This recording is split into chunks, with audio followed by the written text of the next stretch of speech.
ভাল আশা কৰিছোঁ আপোনালোক ভালে আছে, ময়ো ভালে আছোঁ। আজি আমাৰ এই ঘৰখনত 2 নম্বৰ ফ্ল'ৰখন ঢালাই চলি আছে। পাৰ্টিবোৰ আহিছে, এতিয়া অপেনিং কৰিছে আৰু অপেনিং কৰাৰ পিছতে ঢালাইটো কেনেকুৱা হৈছে আপোনালোকক জনাই যাম আৰু আমাৰ ইষ্টিমেটটো কি কৰিছোঁ এইকেইটাও আপোনালোকক জনাম আৰু কেনেকৈ ঢালাই কৰিছোঁ এইটো জনাম আৰু আপোনালোকে মোৰ ভিডিঅ'টো প্ৰথমৰ পৰা শেষলৈকে চাই থাকিব। অকল ঘৰখনৰ আগফালৰ ডিজাইনটো এইটো 3টা ফ্ল'ৰ হ'ব। মই এবাৰ গোটেই ঘৰখন বাহিৰৰ পৰা এবাৰ দেখাই লৈছোঁ, আপোনালোকে চাব।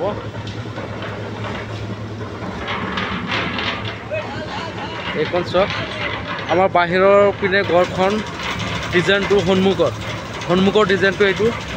আৰু যিহে আপোনালোকে যদি ঘৰ বনাই মোৰ চেনেলত আপোনালোকে জনাব পাৰিব আৰু নতুন নতুন ডিজাইনবোৰ পাই থাকিব। আৰু আমাৰ ঘৰৰ প্ৰত্যেক ঘৰৰ আমাৰ ভিডিঅ'বোৰ দি থাকোঁ।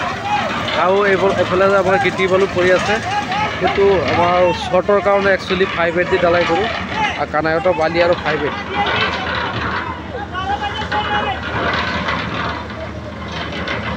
আমাৰ চাহ তাহ খাবলৈ ধৰিছে, চাহ তাহ খাই আকৌ মেচিনখন চালু কৰিব আৰু মই এতিয়া ভিতৰলৈকে গৈ আছোঁ, আপোনালোকক একফালৰ পৰা দেখাই লৈছোঁ। কৈ পলি 2-4 কথা ক আৰু কি কম পুলিয়ে বোলো মিচিং ষ্টাৰ দিছে।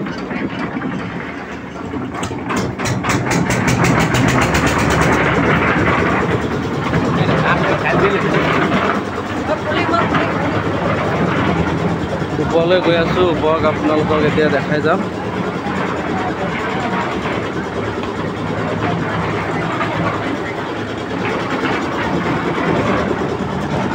এইখন আমাৰ তলৰ ফ্ল'ৰ আৰু একচুৱেলি ঘৰখনত 2খন চিৰি, এখন এইটো ভিতৰত দি ড্ৰয়িং ৰুমৰ পিনে, ড্ৰয়িং ৰুমৰ ভিতৰত দি এইখন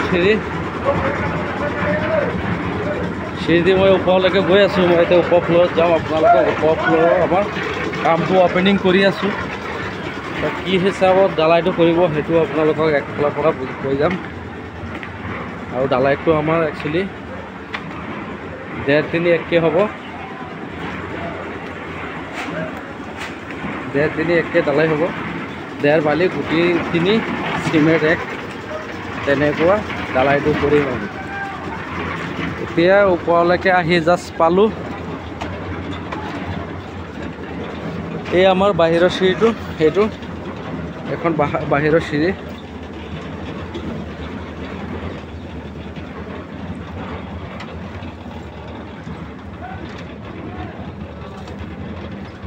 এই ঠেলাৰ মালটো ঠেলা দি টানিব আৰু অলৰেডি ঠেলা দি 1 বুট মাল উঠিলে। বাকী আমি এতিয়ালৈকে অপেনিঙত যোৱাই নাই, কামটো জাষ্ট মেচিনটো চালু কৰিলে যেতিয়া আৰম্ভ কৰিব। আৰু আপোনালোকে এটা বস্তু চাব, চেলেবত সদায় চেয়াৰটো দিবলৈ বিচাৰিব।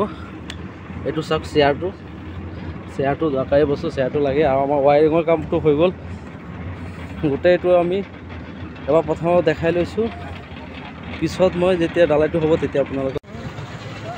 এয়া আমাৰ ওপৰত ঢালাই এটা পাৰ্ট হ'ল, 2টা পাৰ্টেই হ'ল আৰু মাজৰ জেগাখন আছে, এখন মাৰিলেই আমাৰ ঢালাইটো আদায় হৈ যাব।